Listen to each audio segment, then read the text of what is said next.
Nastavljamo da radimo na tom projektu, neće biti tog obima, bit će umjesto 4 kule, nadamo se 2 kule kombinovanog sadržaja poslovno-komercijalnog. Novi zakon o građevinarstvu bio je značajan korak napred i dokaz da je zemlja politički stabilna. Za sada se ne mogu kriviti srpska ekonomija i politički sistem zbog toga što nema investicija. Najveću nesigurnost trenutno predstavlja opšta evropska ekonomska klima. Reći ću jasno, jednostavno je doći i ulagati u Srbiju. Pitanje je samo kako se finansije kreću na globalnom nivou. Poslovni ljudi koji kupe komad zemlje u Beogradu, Novom Sadu, Pančevu, Kragujevcu, žele da se njihov projekat realizuje što je pre moguće, a ne da čekaju godinama na okončanje procedure koja je beskonačna.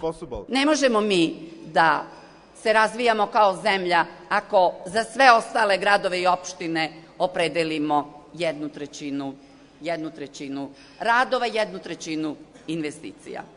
Zbog toga je jako dobar pomak sa stanovišta države donošenje zakona o javno-privatnom partnerstvu.